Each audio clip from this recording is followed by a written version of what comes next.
धियो यो नः प्रचोदयात्। नेत्रों को कोमलता से बंद करेंगे। सबसे पहले परम पिता परमात्मा को प्रणाम,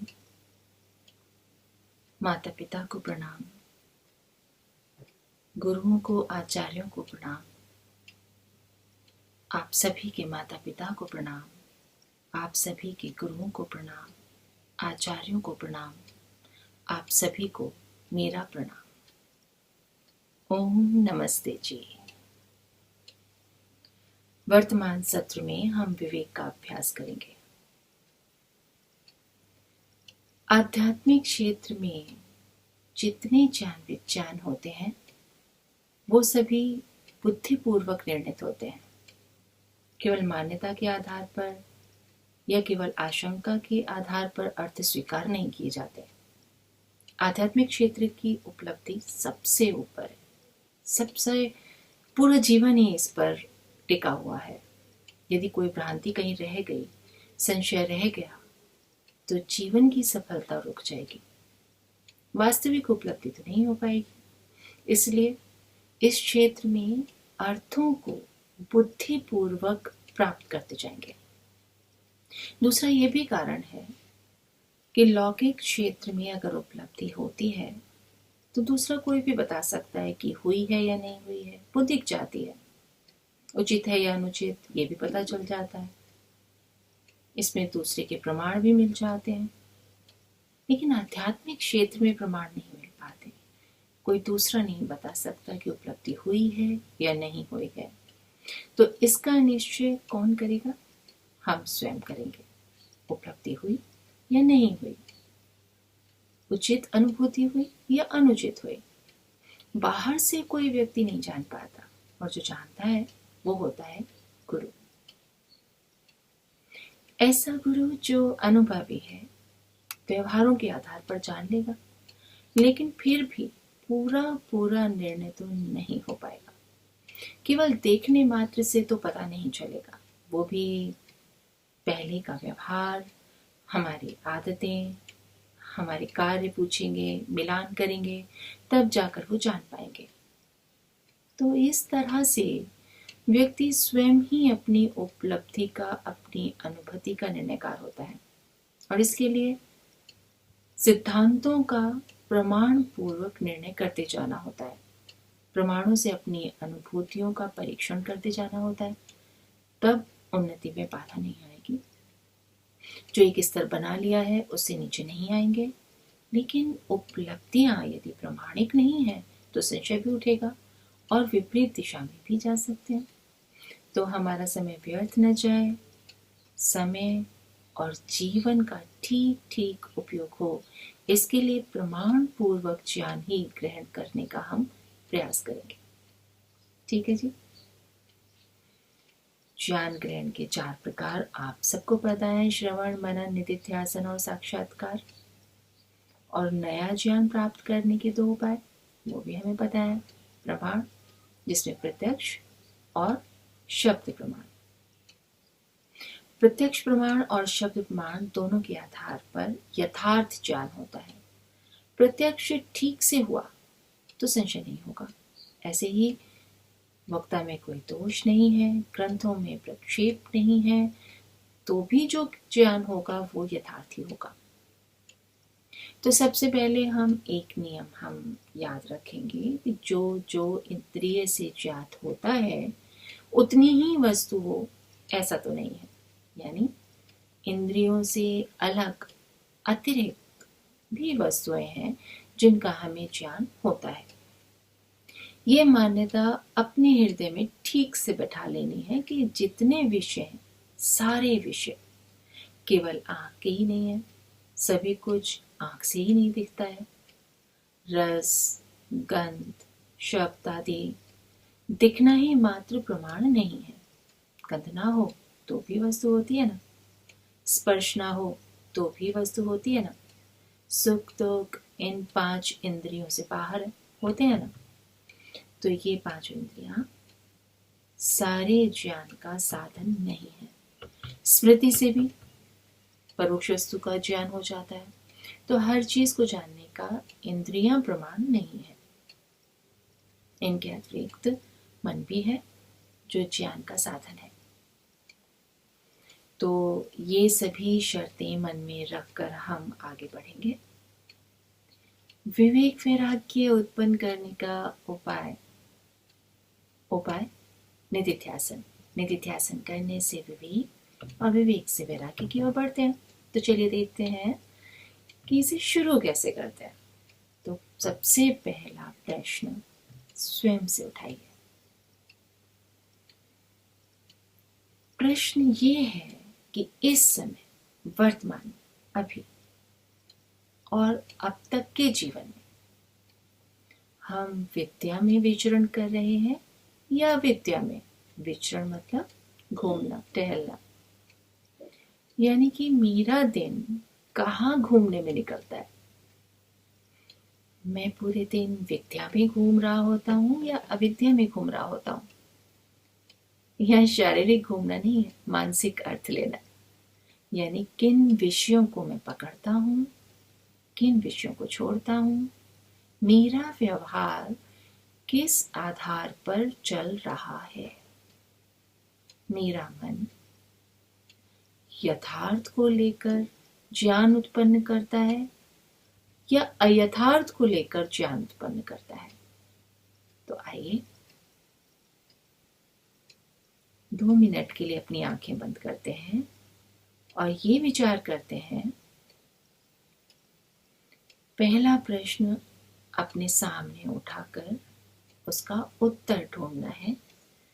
प्रश्न है कि मैं किन विषयों को दिन भर उठाता रहता हूं, किस पर मेरा बल लगा हुआ है।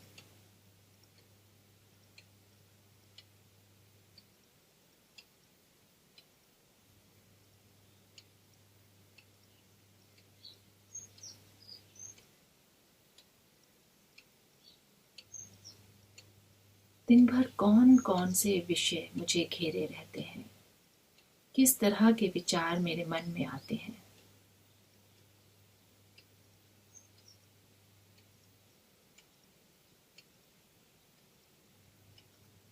यदि विचार पकड़ में नहीं आ रहा तो अपनी प्रवृत्ति को देखिए कि मेरी शक्ति कहाँ लग रही है।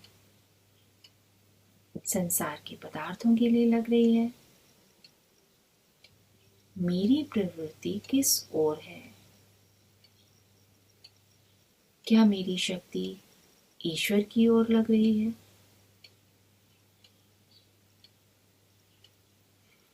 मैं क्या इकट्ठा कर रहा हूं।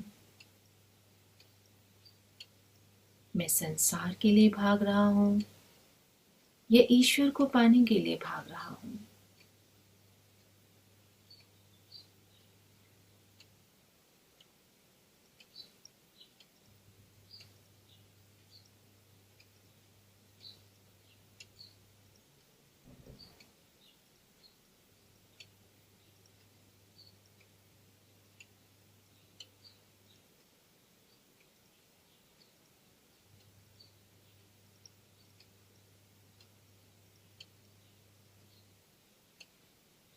ओम।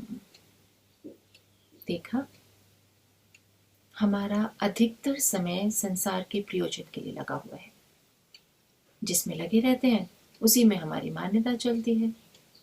हम इस लोक की रक्षा में, हम अपने समाज की वृद्धि में लगे हुए हैं। यदि ऐसा विषय बना हुआ है तो अभी ये अविद्या की स्थिति है। अच्छा बताइए, हम कोई कार्य करें और उससे संबंधित हमारे पास कोई ज्ञान नहीं है तो क्या हम उस कार्य को करेंगे? क्या हम करेंगे? मेरे पास जिस कार्य को मैं करने जा रही हूँ उससे संबंधित कोई ज्ञान नहीं है तो क्या मैं उस कार्य को शुरू करूंगी? नहीं, मैं वो कार्य नहीं करूंगी, कर ही नहीं पाऊंगी, पीछे हट जाऊंगी। तो अब ये देखना है कि मैं जो कार्य कर रहा हूं तो वहां उससे संबंधित ज्ञान मेरे पास होगा। सीधी सी बात है कि मैं जो कार्य करती हूँ उसका मेरे पास ज्ञान होता है तभी मैं वो कार्य कर पाती हूँ, क्योंकि हम पहले ये बात जान चुके हैं कि मेरे पास ज्ञान नहीं है तो मैं उससे संबंधित कार्य नहीं करती।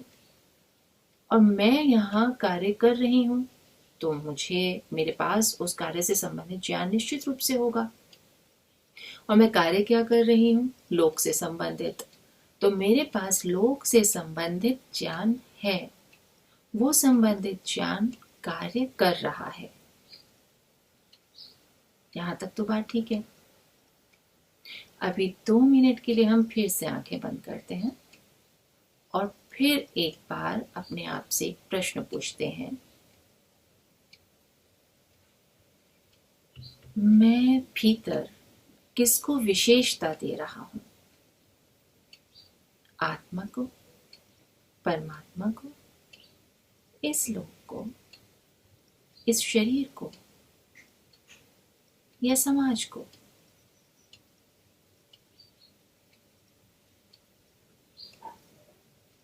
मेरे लिए मुख्य क्या बना हुआ है?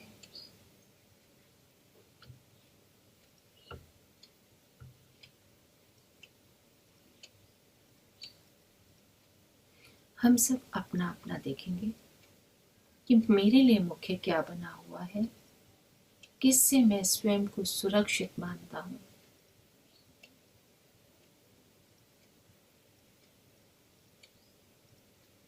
अपने अंदर टटोलें, मैं किसको विशेषता दे रहा हूं जिससे मैं खुद को सुरक्षित महसूस करता हूं, किसके ना होने से मैं असुरक्षित महसूस करता हूं।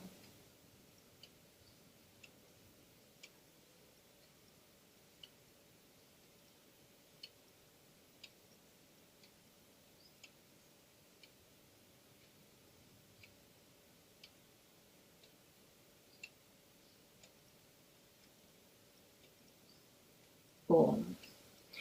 आपके पास संचिका कलम हो तो लिख लीजिए। परमात्मा को जानना अंतिम है, इसके लिए किसी भी साधन को जानना अविद्या नहीं है।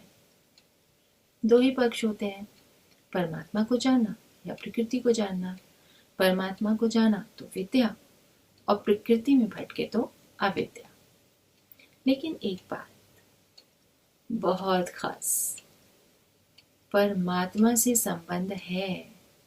परमात्मा के बारे में विचार करता हूँ, परमात्मा के लिए कार्य करता हूँ, फिर भी परमात्मा को पाना प्रयोजन ना हो तो परमात्मा से संबंधित कार्य भी अविद्या ही हो जाएंगे। कैसे? सिद्धि प्राप्त करने लग गए, क्यों? क्योंकि उससे मान सम्मान मिल रहा है। ईश्वर को इसलिए जानना है, मेरी प्रतिष्ठा बढ़ेगी। मेरा प्रयोजन प्रतिष्ठा, पद, सम्मान प्राप्त करना हो गया। है परमात्मा से संबंधित, लेकिन परमात्मा को पाना नहीं, बल्कि उसे इसलिए जानना, इसलिए पाना कि मेरी प्रतिष्ठा बढ़े, मेरी कामनाएं पूरी होंगी, मेरी लौकिक इच्छाएं पूरी होंगी। भजन आदि गा रहे हैं, या फिर कुछ लोगों को तो स्वयं को ईश्वर मान लेते हैं। तो तत्वतः देखें तो ईश्वर को जानना विद्या का विषय है, लेकिन ईश्वर को जानना, ईश्वर को पाने के लिए जानना, तभी विद्या का विषय है। मुझे आपको जानना है और आपके साथ बाकी को भी जानना है। तो प्रधानता किसकी है? आपकी। मुझे आपको जानना है, आपके साथ बाकी को भी जानना है। बाकी को जानकर मैं आपको जानूं तो प्रधानता आपकी। तो ऐसे ही प्रधानता ईश्वर की। ईश्वर को जानने के लिए अन्य बहुत सारी चीजें जाननी है, तो उन चीजों को जानना, उपयोग करना भी विद्या ही कहलाएगी। अपनी स्थिति अविद्याग्रस्त है, ऐसी अनुभूति हो रही है या नहीं? अपनी अपनी स्थिति को देखिए। मैं अविद्या में हूं, ये अनुभूति हो रही है? हो रही है। अगर अनुभूति नहीं हो रही है तो अभी एक पक्ष शेष बचा हुआ है। तो पहले तो ये देखना है कि अविद्याग्रस्त व्यक्ति को कैसा लगेगा, क्या अनुभव करेगा।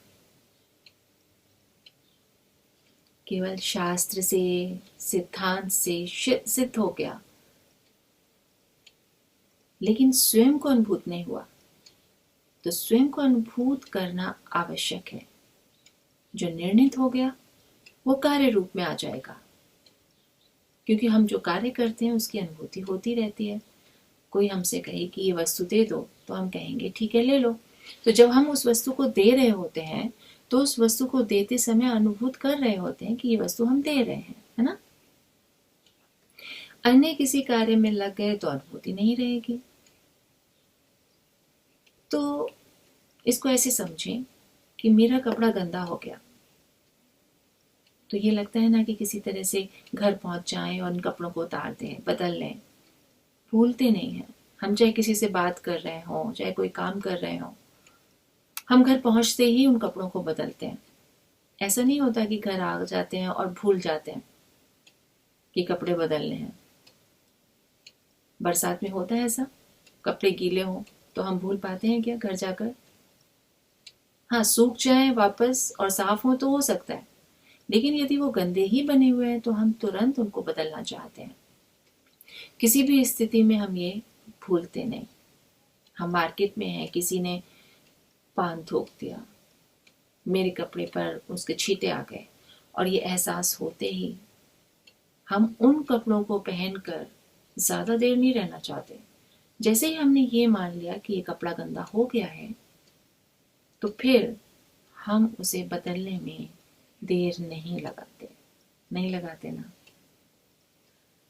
और घर में ऐसा हो जाए तब तो हम तुरंत ही बदल लेते हैं। मान लीजिए स्कार्फ पर दाग लग गया। स्कार्फ ऐसी चीज़ है जिसे हम तुरंत हटा सकते हैं।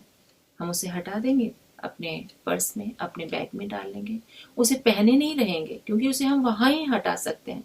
वहीं कपड़ों को बदलने के लिए हमें घर तक का इंतजार करना होता है, क्योंकि हम उन्हें वहां बदल नहीं सकते। एक विचार मन में पीछे चलता रहता है।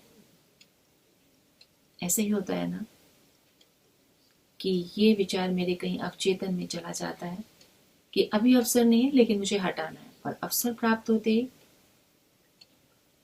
हम उसको अपने से दूर करते हैं, हटा देते हैं। यानी जैसे ही हम उसे मान लेते हैं, जान जाते हैं, हम वैसा करने लग जाते हैं, हाथ धोकर पीछे पड़ जाते हैं। इसको नहीं रखना है, इसे हटाना है। ये स्वाभाविक प्रवृत्ति है और यही निधिध्यासित बुद्धि कहलाती है। निधिध्यासित बुद्धि यानी विवेक बुद्धि। बुद्धि में जो विषय निर्णित किया है वो हमारे कार्य में आ जाता है, प्रवृत्ति का कारण बन जाता है। यदि ये अनुभव हो गया तो समझिए विषय पूरा हो गया। कैसे? मतलब अगर ये बात समझ में आ गई कि मेरी स्थिति अविद्या की है, मैं अविद्या में हूं, तो अब इस अविद्या को हटाना ही है। अब हाथ धोकर इसके पीछे मैं पड़ जाऊंगा कि मुझे ये अविद्या हटानी है, लेकिन मैं अभी तक इसके पीछे नहीं पड़ा हुआ हूं, ये भी दिख रहा है हमें। तो इसका क्या अर्थ निकल रहा है? क्या अर्थ निकल रहा है? इसका अर्थ ये निकल रहा है कि अभी तक मैंने अपने आप को अविद्या में माना नहीं, पहचाना नहीं, क्योंकि प्रारंभ में ही जब हमने इस सिद्धांत को जान लिया कि हम जो भी कार्य करते हैं उसके पीछे हमारा ज्ञान काम कर रहा होता है, और अगर हम कोई कार्य नहीं कर रहे हैं, मतलब ज्ञान नहीं है, तो उस कार्य को नहीं करेंगे। तो अगर मैं अविद्या को नहीं हटा रहा हूं तो तात्पर्य ये कि अभी अविद्या को हटाने वाला ज्ञान मेरे पास नहीं है। संभव है ज्ञान हो, लेकिन अभी हम वो कार्य नहीं कर रहे। हाँ, अभी नहीं कर रहे, लेकिन कभी ना कभी तो हम करेंगे। कभी ना कभी तो हम उस कार्य को करते ही हैं, अवसर आते ही उसको करते हैं। तो क्या मैं अविद्या के हटाने के लिए मैं कभी भी कोई कार्य कर रहा हूं? अविद्याग्रस्त हूं, मैं अविद्याग्रस्त हूं। मात्र इतना मान लेने से निधिध्यासन विवेक पूरा नहीं होता, अभी करना ही है। उसे हटाने के लिए छटपटाहट होनी ही चाहिए, होती ही है। दोष का पता लगते ही हम उसे हटाने ही लगते हैं। आपकी किचन में गैस है, गैस का पाइप, उसमें दरार पड़ गई, एक छोटा सा कट लगा हुआ है, अभी तक पता नहीं था, तो काम चल रहा था। लेकिन जैसे ही हम किचन में गए और हमारी नजर पड़ी उस पाइप पर कि वहां दरार पड़ गई है, दरार पड़ी है लेकिन उसमें से गंध बाहर नहीं आ रही है। गंध से भी नहीं पता चला, क्योंकि अगर गंध आ जाती तब तो हम तुरंत भागते, तुरंत चटपटाते उसको बदलने के लिए, उसे ठीक करने के लिए। लेकिन अभी गंध नहीं आई है तो हमारा काम चल रहा है, पाइप में दरार पड़ी हुई है। हमारी प्रवृत्ति क्या होती है? हमारी प्रवृत्ति क्या होती है? हमारे मन में तुरंत विचार आता है कि पाइप बदलना है, नया पाइप मंगवाना है। और हम याद रखते हैं कि ये ज्यादा समय तक इसको काम में नहीं ले सकते, मुझे पाइप बदलवाना है, और हम अवसर पाते ही उसको बदल देते हैं। ऐसे ही करते हैं ना? और जब तक वो पाइप बदल नहीं जाता हमें चैन नहीं मिलता। ठीक ऐसे ही बेचैनी मेरे व्यवहार में हो जानी चाहिए। हम रेस्टोरेंट में बैठे हैं, हमारी शर्ट पर सब्जी गिर जाए तो हम क्या करते हैं? ज्यादा गिर जाए तो वॉशरूम जाते हैं, और थोड़ा सा ही गिरा हो तो तब भी हम वहीं से टिश्यू पेपर उठाते हैं और तुरंत ये सोचे बिना कि लोग क्या कहेंगे, लोग मेरी तरफ देख रहे हैं, फिर भी हम इस बात की चिंता किए बिना टिश्यू पेपर से उसको साफ किए बिना रह भी नहीं पाते, उतने हिस्से को भी गंदा नहीं छोड़ते, साफ किए बिना रहते नहीं है। कोई स्थान हो, कोई समय हो, हम अपने आप को कोई छूट नहीं देते। तो दोष यदि सिद्ध हो जाए तो मन में कोई छूट होनी ही नहीं चाहिए। स्थान समय की कोई छूट नहीं कि मैं इसलिए उपासना नहीं कर सकता कि स्थान नहीं है, कि मेरे पास समय नहीं था। अगर ये सब अभी मन में चल रहा है तो इसका मतलब ये है कि अभी मैंने दोष सिद्ध नहीं किया है, अभी मैंने अपने आप को पूरी तरह से पहचाना नहीं है कि मैं अविद्या में हूं, तभी तो छूट दे पा रहे हैं। लेकिन जैसे ही दोष दिख जाएगा उसी पल उसको हटाने की बेचैनी हमें चैन से नहीं रहने देगी। मेरी आत्मा में विरुद्ध मिथ्या ज्ञान के संस्कार पड़े हैं, इस बात को नहीं जाना है। एक बार संकल्प शुरू हुआ कि इसे हटाना ही है तो प्रयास स्वाभाविक रूप से शुरू हो ही जाएगा। लेकिन संकल्प शुरू नहीं हुआ तो देखें क्या कारण है, क्या कारण है? अभी तक मैं प्रेरित क्यों नहीं हुआ हूं? क्या बाधा है? तो सबसे पहली और सबसे बड़ी बाधा तो ये है कि मुझे इस अविद्या में सुख मिलता है, सुख की उपलब्धि होती रहती है। जैसे ही दुख मिलता है ना, रोग शोक और वियोग, हम वैराग्य की ओर बढ़ जाते हैं।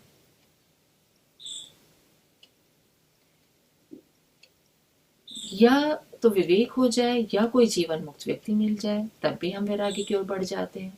हमें लगता है कि मैं तो बहुत दोषी हूं, मैं भी हटा सकता हूं, मैं भी ये कार्य कर सकता हूं, हमें प्रेरणा मिल जाती है। और व्यवहारिक व्यक्ति नहीं मिलता तो हमें साहस नहीं होता कि ये हम कर भी सकते हैं कि नहीं।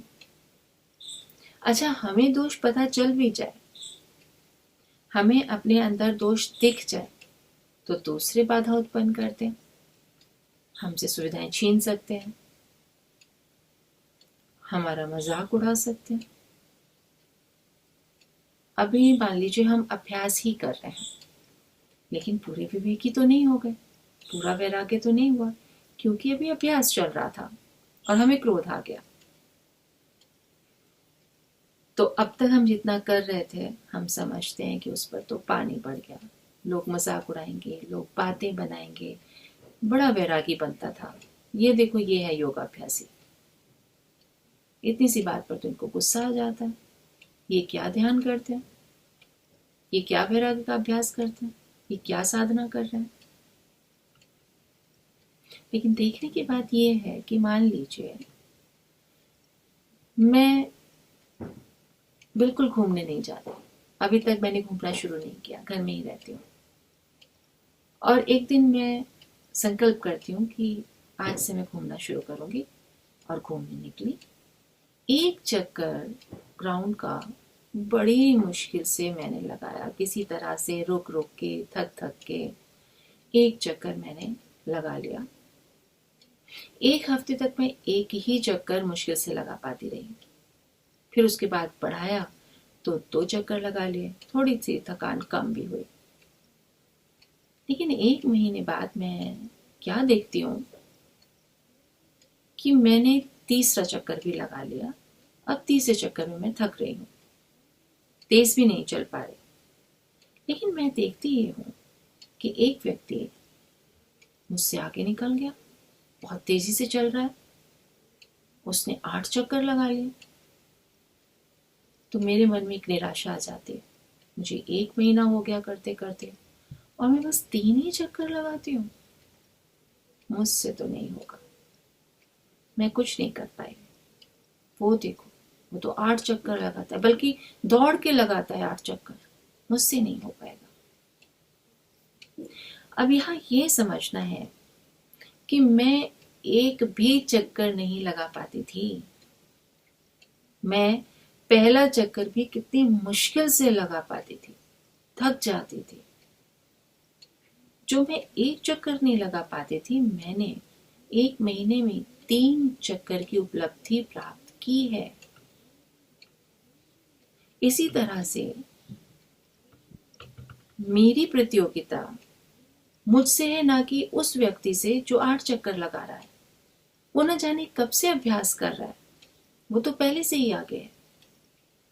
मेरी प्रतियोगिता मुझसे है कि मैं 1 चक्कर नहीं लगा पाती थी, अब मैं 3 चक्कर लगाती हूँ, करते करते मैं 8 भी लगा लूंगी। वास्तविकता यह है कि मेरी उपलब्धि हुई है। तो कोई योगाभ्यासी जिसे क्रोध आ जाता है, तो लोग कहते हैं देखो ये योगाभ्यासी, ये तो गुस्सा करते हैं, तो व्यक्ति छोड़ बैठता है कि मुझसे नहीं हो पाएगा। पर वास्तविकता ये है कि जो पहले छोटी छोटी बातों पर चिड़चिड़ा जाता था, भुनभुना जाता था, बड़ी बड़ी बातों पर तमतमा जाता था, चीखने चिल्लाने लगता था, अब वो कम से कम छोटी छोटी बातों पर गुस्सा नहीं कर रहा है, उन्हें वो अवॉइड कर पा रहा है। ठीक है, बड़ी बड़ी बातों पर धैर्य छूट जाता है, लेकिन कहीं ना कहीं छोटी छोटी बातों में उसे धैर्य आ गया है, और गुस्सा भी कर रहा है तो मन उसका स्वयं का शांत है। तो ये उपलब्धि उसे हुई है, ये कोई बाहर से नहीं बता सकता। इसका निर्णय हम स्वयं करते जाते हैं, हम स्वयं ही अपने माइलस्टोन्स बनाते जाते हैं, और उन्हें जांचने के लिए अन्य व्यक्तियों की आवश्यकता नहीं है, गुरु की या फिर अपनी स्थिति को मिलान करना होता है शास्त्रों से। अगर अनुकूल भोजन नहीं मिला तो हमें कष्ट हो रहा है, किसी ने कड़वे शब्द कह दिए तो हमें कष्ट हो रहा है, तो ये स्थिति अभी अविद्या की है। लेकिन अभ्यास करते करते ये स्थिति कम होगी और फिर समाप्त होगी। अपने चित्त की स्थिति की तुलना स्वयं से ही करते रहना है। यदि अनात्म में वृद्धि हो रही है और मुझे प्रसन्नता मिल रही है, तो अभी अविद्या है। यदि अनात्म तत्व में हानि हो रही है और उससे मैं शोक में जा रहा हूं, तो भी अभी अविद्या है। अभी इसे हटाना है। तो अविद्या के हमें 4 कारण पता ही हैं, प्रकार पता ही हैं। अनित्य, अशुचि, दुख, अनात्मा, और 4 क्लेश भी हमें पता है। अस्मिता, राग, द्वेष, अभिनिवेश। तो हमारी चित्त की स्थिति अविद्याग्रस्त है। हम इसे जानने का प्रयास कर रहे हैं। व्यवहार काल में हम कैसे प्रभावित हो जाते हैं, कहाँ कहाँ बाधित हो जाते हैं। देखिए, सामने कोई अनुकूल दृश्य आ गया, कोई वस्तु आ गई, कोई परम मित्र आ गया, कोई व्यक्ति जिसके प्रति हम बहुत अनुकूल हैं, कोई पद आ गया, कोई ऐसी बात जिससे प्रशंसा मिल सकती है, ऐसी बात हो गई। तो सामने से जब ऐसी कोई चीज हमें मिलती है या होती है, तो हम उसे पाने की इच्छा कर बैठते हैं और फिर उसके लिए हमारा प्रयत्न प्रारंभ हो जाता है। तो अनुकूल दृश्य या वस्तु या व्यक्ति या प्रतिष्ठा या पद या प्रशंसा, इसे प्राप्त करने की इच्छा हुई है और प्रयत्न कर रहे हैं, तब ये अविद्या की स्थिति होगी। ऐसे ही पसंद के विरुद्ध कोई पदार्थ देख लिया, मन के अंदर ईर्ष्या उत्पन्न हो गई, दाह की अनुभूति हो गई, द्वेष उत्पन्न हुआ, तो अविद्या की स्थिति है। ऐसे ही चंचलता के कारण कार्य में दोष आ गया, मिथ्या ज्ञान के कारण कार्य में दोष आ गया, क्लेश हो गया, तो अविद्या की स्थिति हो गई।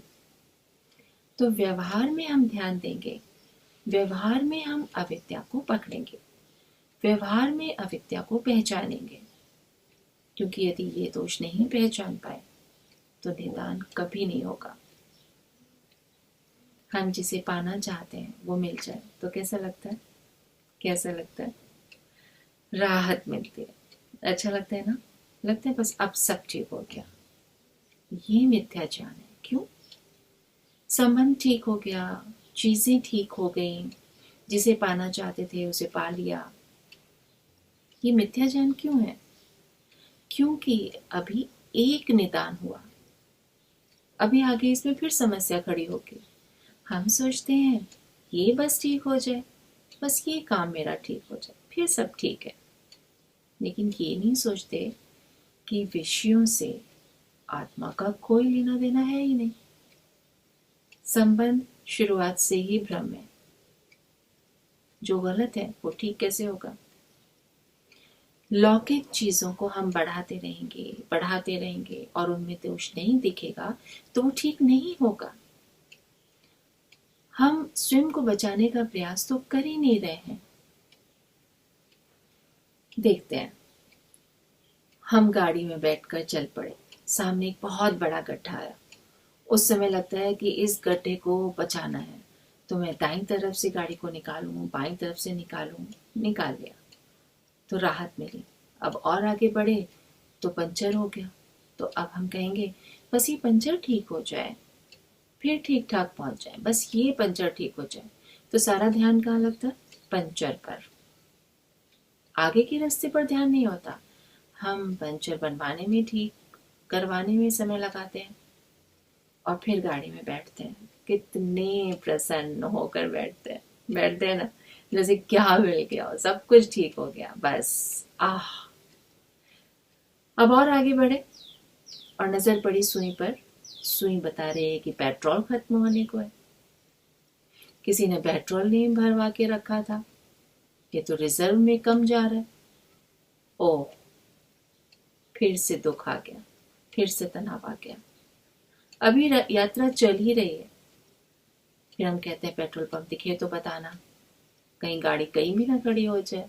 अब जितनी देर तक पेट्रोल पंप ना दिखे तब तक सब विषयों से मन हटा रहेगा और मन में यही चिंता रहेगी कि पेट्रोल कभी भी खत्म ना हो जाए, बस पेट्रोल भर जाए फिर सब ठीक है, बस फिर तो रास्ता इतना बचा है, फिर तो ठीक ठाक पहुंच जाएंगे। तो बस ऐसे ही करते करते हमारा पूरा जीवन निकल जाता है।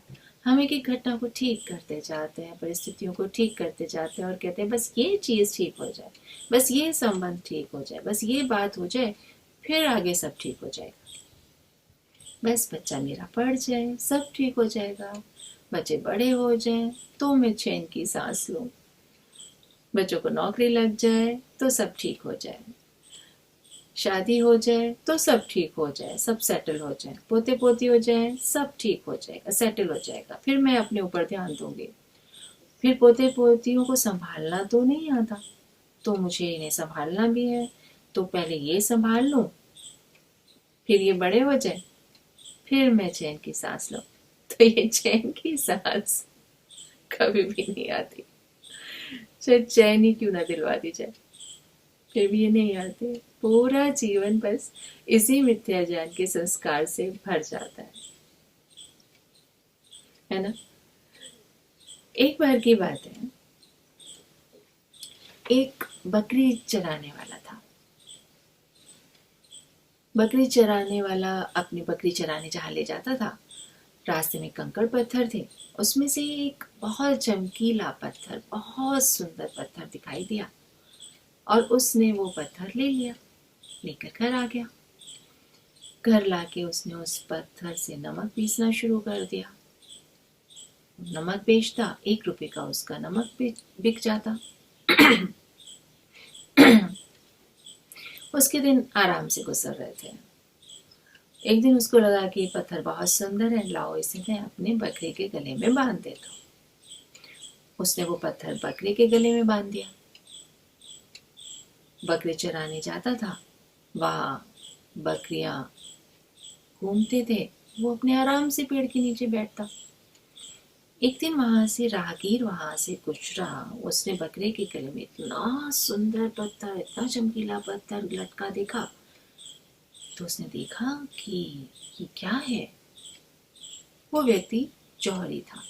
उसने देखा कि अरे ये पत्थर तो हीरा है। तो उसके मन में ये इच्छा जागी कि मैं उस आदमी से मिलूं जिसने हीरे को अपने बकरे के गले में बांधा हुआ है। वो कितना अमीर होगा, कितना अमीर होगा जिसने हीरे को, इतने बड़े हीरे को बकरे के गले में बांध रखा है। वो इधर उधर ढूंढने लगा और ढूंढते ढूंढते वो उस पेड़ के पास पहुंच गया जहां पर वो बकरी पालने वाला बैठा हुआ था। जौहरी ने कहा कि भाई मुझे उस व्यक्ति से मिलना है जिसने बकरे के गले में वो पत्थर बांधा हुआ है। तो उसने कहा हाँ, वो बकरा मेरा ही है और वो पत्थर मैंने उसको पहना रखा है। तो जौहरी बड़ा हैरान हुआ। तो उसने कहा कि मैं उस पत्थर को लेना चाहता हूँ, क्योंकि जौहरी समझ गया कि इस व्यक्ति को उस पत्थर की कीमत का अंदाजा नहीं है। उसने कहा कि क्या आप मुझे दे देंगे? बकरे के मालिक ने कहा नहीं, वो पत्थर मैं आपको नहीं दे सकता। जौहरी ने कहा कि मैं उसकी आपको कीमत दूंगा। बकरी का मालिक बोला कि नहीं, आप उसकी कीमत नहीं दे पाएंगे। जौहरी को लगा शायद इसे पता है कि वो कितना कीमती पत्थर है, फिर इसने बकरे को क्यों पहनाया। तो जौहरी ने पूछा कि आप बताइए कितनी कीमत देनी है। बकरी का मालिक बोला देखो, मैं इससे अपना नमक पीसता हूँ और 1 रुपया मैं रोज कमा लेता हूँ, तो उस हिसाब से मुझे 1 वर्ष का पैसा चाहिए होगा। तो जौहरी ने कहा कि इसे तो नहीं पता कि ये करोड़ों का हीरा है।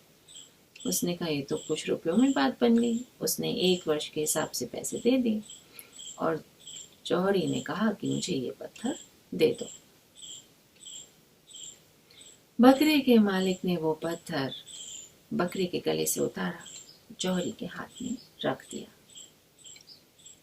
जौहरी के हाथ में जैसे ही वो हीरा आया, चकनाचूर हो गया, टूट गया, बिखर गया, टुकड़े टुकड़े होकर बिखर गया।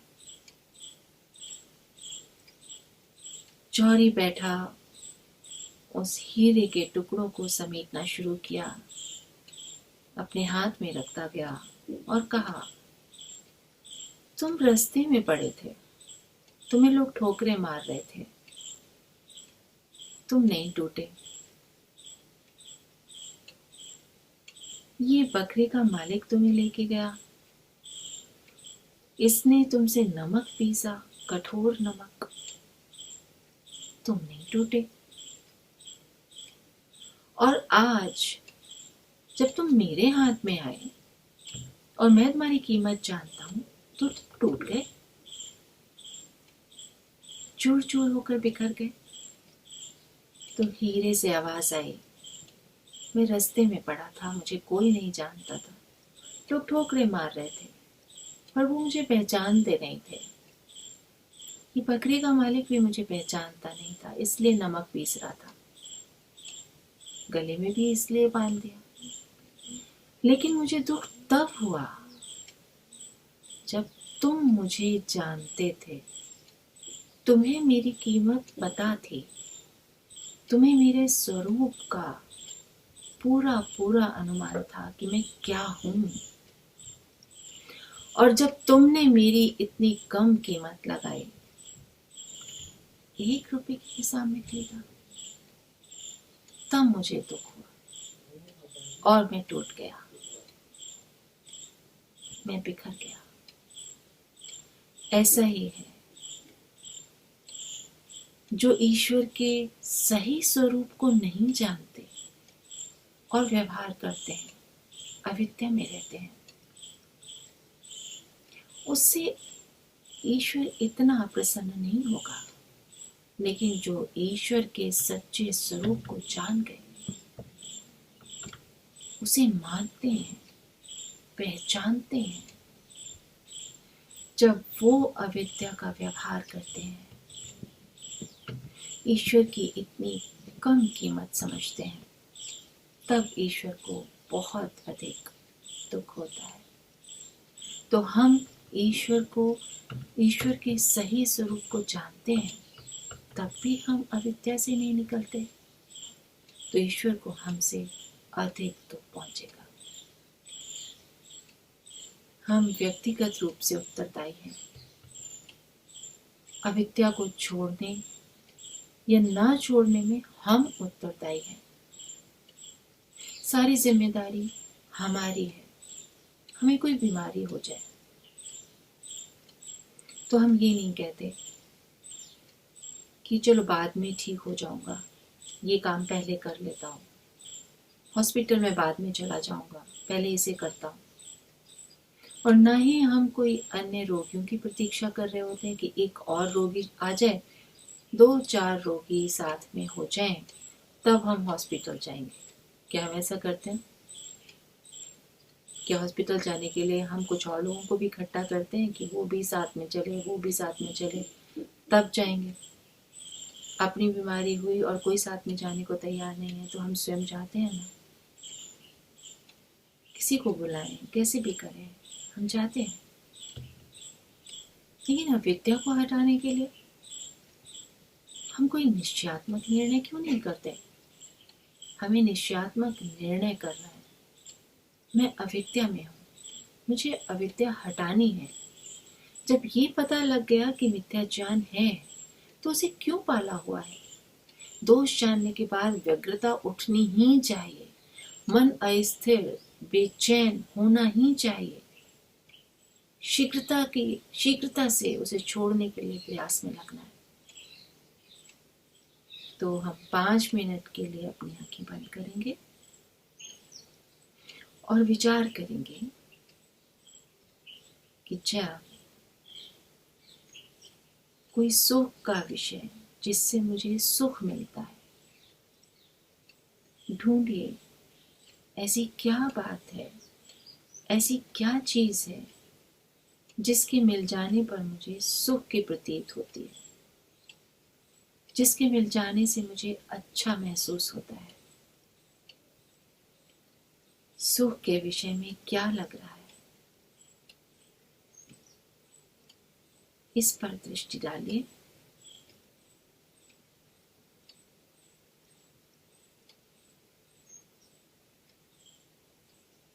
अपने अपने सुख के विषय को देखिए।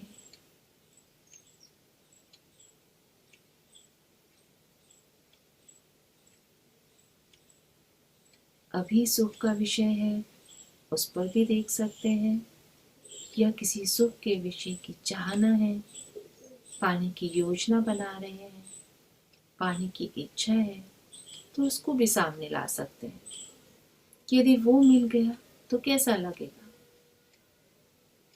और यदि मिला हुआ है तो कैसा लग रहा है।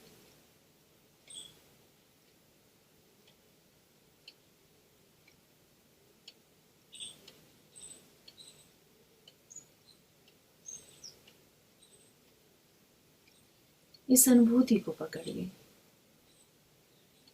कि मैं सुख में हूं तो कैसा लग रहा है।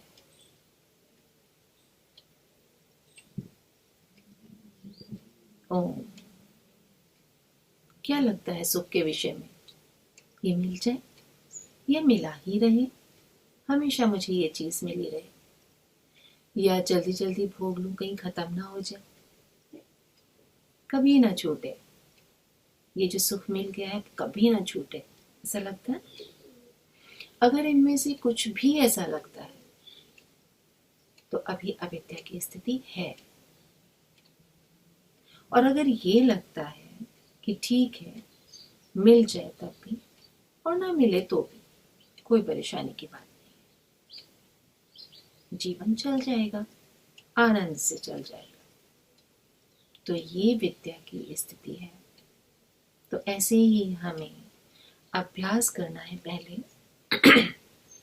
ये जानना है कि मेरी स्थिति विद्या में चल रही है या अविद्या में चल रही है। अगर अनुकूल वस्तु से जुड़ा हुआ अनुभव करते हैं तो हमें ये लगता है कि इसके बिना मेरा काम नहीं चलेगा, एक कमी का एहसास बना ही रहता है। वो व्यक्ति हो सकता है जिसके बिना लगे कि मैं कुछ कम हो गया, मन नहीं लग रहा, उसका बार बार स्मरण आ रहा है, किसी ने मेरे साथ गलत कर दिया तो उसका स्मरण आ रहा है कि उसने मेरे साथ ऐसा क्यों किया, मेरे ही साथ ऐसा क्यों होता है, लोग मुझे ही क्यों छोड़कर चले जाते हैं, मेरे साथ धोखा क्यों करते हैं। तो ये जो लोगों से जुड़ने की इच्छा है ये अविद्या है। क्यों? अगर अपने साधन के रूप में जुड़े हैं, कार्य के रूप में जुड़े हैं, लक्ष्य को पाने के लिए जुड़े हैं तो ठीक है, लेकिन उनके अलग होने से अगर अपने अंदर कमी का एहसास हो रहा है तो अविद्या है। लेकिन उनके बिना कमी का एहसास नहीं हो रहा है, अपने अंदर कुछ कम नहीं हो रहा है, ये भावना है तो अविद्या नहीं है। इस तरह से अपनी विद्या अविद्या को पहचानते रहना है। ये मेरे स्वरूप को नहीं बढ़ाएंगे, सबका अपना अपना अस्तित्व है, सब स्वतंत्र हैं, किसी की आवश्यकता नहीं है, हाँ कार्य के लिए है। जब तक हम बाहर सुख का कारण देखते रहेंगे और अपनी आत्मा का अंग मानते रहेंगे हम अविद्या में ही रहेंगे। अपनी न्यूनता हमें साधनों के बिना दिखाई देती है। वस्तुतः ठीक ठीक ज्ञान नहीं होने से हमें लगता है कि हम कुछ कम हो गए। साधनों के बिना कोई न्यूनता नहीं होती है।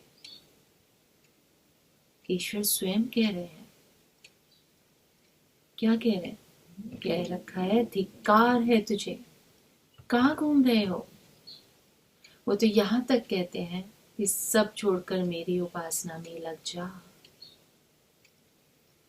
जब ये साधन मेरे लिए आवश्यक हैं, ये लगना बंद हो जाएगा। साधनों को छोड़ना आवश्यक नहीं है। ये आवश्यक नहीं है कि जो मेरे पास साधन है उन्हें छोड़ दिया, ये भी मिथ्या ज्ञान है। इनको छोड़कर ही बस मैं छूट सकता हूँ, नहीं। साधन रहें, लेकिन ये लगे कि इनके बिना मुझ में न्यूनता नहीं आएगी। कभी ये नहीं भी रहे तो मैं कुछ कम नहीं हो जाऊंगा। और जब ऐसा लगेगा तो उनके पीछे भागने की हमारी प्रवृत्ति, उनको इकट्ठा करने की प्रवृत्ति, उनको बढ़ाने की प्रवृत्ति, ये छूट जाएगी। लोभ, लालच, संग्रह, मोह, ये छूट जाएगा। दोष को हटाने का ये एक उपाय है। सबसे मुख्य चीज है संस्कारों को हटाना। संस्कार हटाना अनिवार्य है और संस्कार हटाने की प्रक्रिया बेहद जटिल। तो पहली शर्त है वैराग्य होना, और वैराग्य से पहले संस्कार का कुछ नहीं कर सकते। और ये विषय होता है असंप्रज्ञात समाधि का। लेकिन व्यवहार में हम अभ्यास करें तो रोक कर रख सकते हैं। जब तक संस्कार नहीं हटेंगे एक तरंग मन में उठती रहेगी, मानसिक वृत्ति बनी रहेगी, मन में तरंगे चलती रहेंगी, ये वस्तु चाहिए, बस पूरा स्पष्ट नहीं होता, मन दूसरे कार्य में नहीं लगता, क्योंकि हमें सिर्फ चाहना ही दिखाई देती है। संस्कार हटाने के लिए दो तरह से प्रक्रिया काम करती है। ईश्वर का आनंद, उस आनंद की पूर्ति के बाद पर्याप्त मात्रा में लौकिक विषयों की चाहना नहीं रहती, उस आनंद के संस्कार बनते। दूसरा, जब हम केवल आत्मा को जान चाहते हैं, स्वयं के स्वरूप को जान चाहते हैं, ऐसे में केवल स्थिति रहने से इन वस्तुओं से संबंधित ज्ञान सूक्ष्म रूप से उठने लगता है। उससे हम अलग हैं, पृथक पृथक हैं, ये जान जाते हैं और भावना करते हैं कि ये अनित्य है, ये है ही नहीं, और इस तरह से हम मिथ्या ज्ञान से हटने लगते हैं। अगर ये सहन हो जाए कि मैं पर्याप्त हूं, मैं काफी हूं, तब ये चाहने वाली वस्तु का निषेध हो जाता है। लेकिन अगर ये सहन नहीं हो पाता तब हम फिर से उस सुख के आलंबन को पकड़ लेते हैं। मतलब अगर कोई वस्तु, कोई व्यक्ति जिसे हमें सुख मिल रहा है, उसके बिना मेरे अंदर कोई कमी नहीं है, इसे सहन कर लिया, तो फिर वो वस्तु या व्यक्ति, उसकी कमी हमें परेशान नहीं कर सकती। लेकिन उनके हटते ही हमारे अंदर हमें ऐसा लगता है जैसे कुछ टूट गया, कुछ कट गया, मेरे अंदर से कुछ उखड़ कर चला गया, ये सहन नहीं हुआ, तो हम फिर से उस वस्तु को या उस व्यक्ति को, उस आलंबन को पकड़ लेते हैं। इसके लिए बार बार अभ्यास की जरूरत पड़ती है। यहाँ पर हमें अपनी नित्यता की स्थिति को देखना होता है। जब हम स्वयं को जीवित मानते हैं तो संसार की स्मृति आती रहती है, हमें संसार खड़ा दिखाई देता रहता है। इस प्रकृति का आलंबन बंद हो जाए, कोई भी संबंध ना दिखाई दे, मैं, केवल मैं बचूं, तो ये जो अकेला बचना है ना, मैं, इससे बाहर के विषय फिर रुक जाते हैं। अपने पास तब आत्मबल होता है। हम दुर्बल हैं तो हमें दूसरे की सहायता लेनी ही पड़ती है। लेकिन जब हम स्वयं को सामर्थ्यवान जानते हैं तब सहायता लेना बंद कर देते हैं। तो आत्मा को यदि समर्थ किया तो सहायता नहीं लेनी होगी, आलंबन नहीं चाहिए होगा।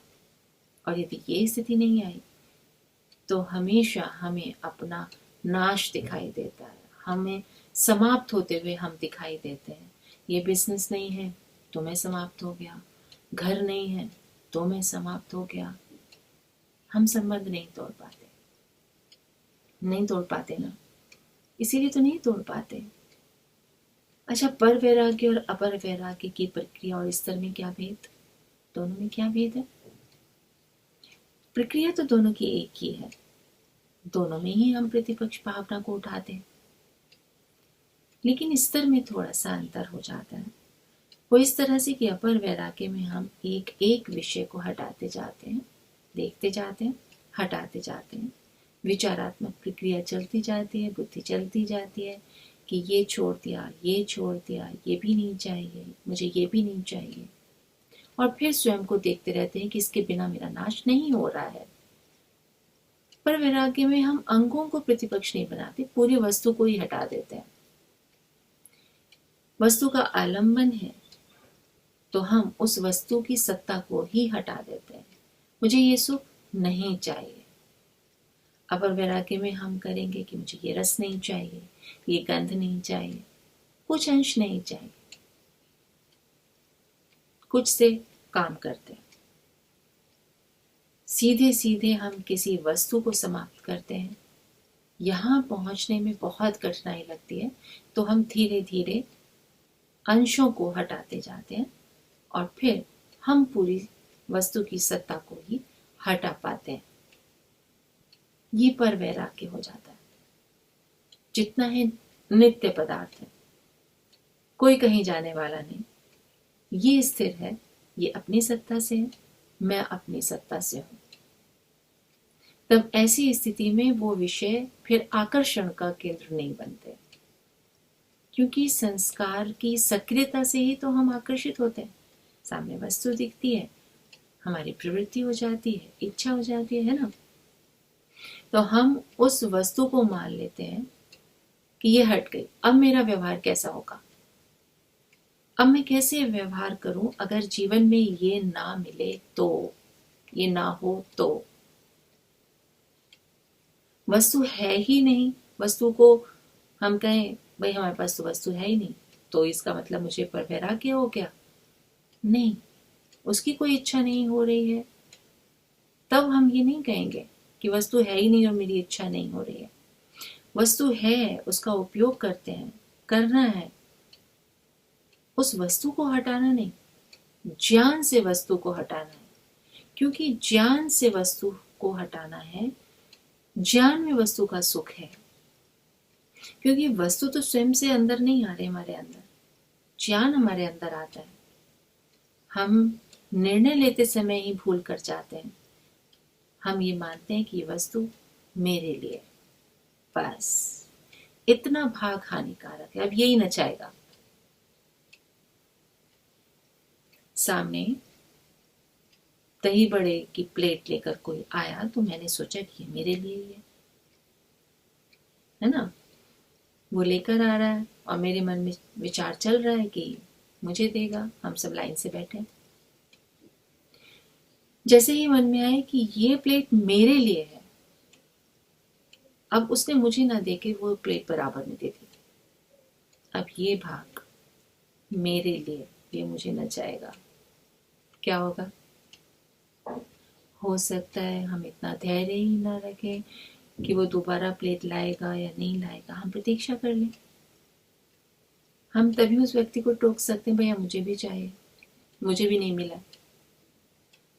और अगर हमने धैर्य कर लिया और वो नहीं लाया तो फिर हम क्या करते, हम किसी और व्यक्ति से कहेंगे कि भैया वो दही बड़े मुझे भी चाहिए, हम ऐसे मंगा लें, तो कुछ भी प्रतिक्रिया हो सकती है। तो ऐसे में ज्ञान से वस्तु को हम हटा पाते हैं या नहीं?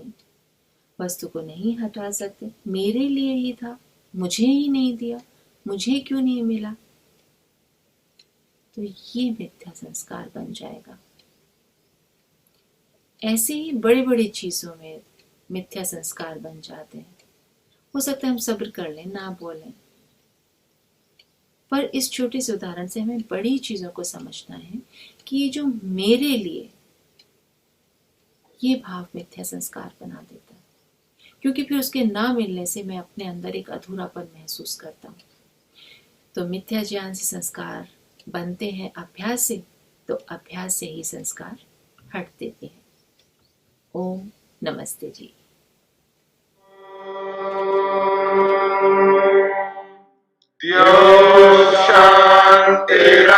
शान्तिरन्तरिक्षं शान्ति पृथिवी शान्तिरापः शान्तिरोषधयः